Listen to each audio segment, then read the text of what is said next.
Səidə Dadaşova İsa Şükürovun verilişinə çıxmışdı və başladı qəfil ağlamağa, belə isterika ilə. Dedi ki, deyəsən, anası səhv eləmirəmsə oğlunu görmür, oğlunu heç görmür.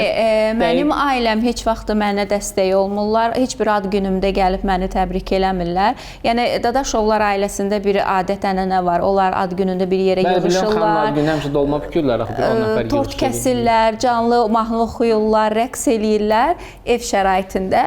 O da onlara baxıb çox üzülmüşdü ki, mənim ad günümdə və yaxud da övladımın ad günündə heç bir zəng də olmurdu. Bu sahədən qaynaqlanmışdı bu söhbət. Bu Dadaşovaların məsələsi həmişə müzakirə, Azərbaycan şou biznesində müzakirə yaradan bir nəsildir. Nə mənada?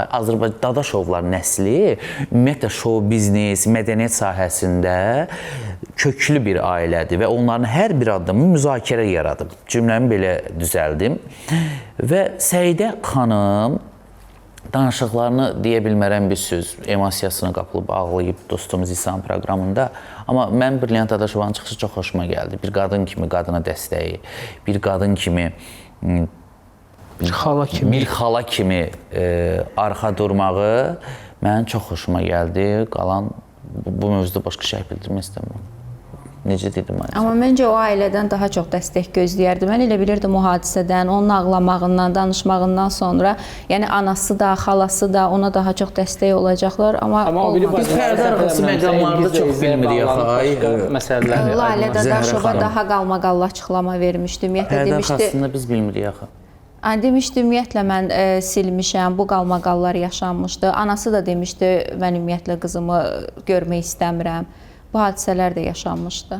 Yəni, mən əksini gözləyirdim, mən deyirdim daha gələcəklər, daha mehribançılıq olur. Hətta gözləyirdim oğlunun ad gününə gələcəklər. Səidənin yoldaşını əsas gətirərək, yəni məncə uzaq durduqlarını söyləyirdi orada. Bir də yəqin ki, açıqlanmayan məqamlar var. Amma Səidənin həyat yoldaşı ilə də bağlı müsbət bir açıqlama vermişdi xalası. Xalası çox xoş açıqlama vermişdi. Biz bu bir aspektdən də yanaşaq da, məsəl üçün ana və yaxud da xala insanların seçimlərini və səhvdirsə gələcəkdə elə bir övlada hörmət əlaməti göstərirlər onlar. Mən belə başa düşürəm. Məsəl üçün, Brilliant Dadaşova bir xala kimi öz bacısı qızına hörmətini göstərir ki, nə mənada seçimi sən eləmirsən, səhv olsa da, düz olsa da, sən onu yaşayacaqsan, sən o prosesləri görəcəksən və bundan nəticə çıxaracaqsan. Bu kimi. Yəni, münasibətə çox qarışmaq olmazmı?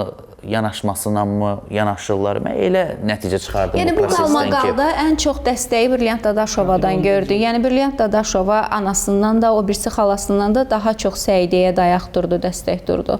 Bəziləri danışırlar iki-iki ki, mən beləyəm, mən eləyəm, amma o sözlərin arxasında durmurlar. Amma Brilliant Dadaşovda biz bunu heç vaxt görməmişik. Jurnalistlərə qarşı da çox mehribandır. Yadınızdadırsa, Rafael Dadaşovun deməli, vida mərasimində orada qonşular müdaxilə eləyirdi bizə ki, çəkiliş olmaz və s. O, həmin vaxtı müdaxilə etdi ki, mən başa düşməm. Siz kimsiz ki, müdaxilə edirsiniz? Jurnalistlər öz sənətkarını yola salmağa gəlib. Bu kimi mərd, xasiyyət baxımından mərdlikləri çox olub onun. Ona görə əslində o çıxışı mənim xoşuma gəldi, Səidəyə dəstək durdu. Məncə də, mən də çox xoşuma gəldi, çox dəstək oldu. Ailə bağları yəni, daha yaxşı olar. Səidəyə də əslində ağlayanda Səidəyə görə də pis olmuşdum mən. Amma ortada bilinməyən səbəblər varmış.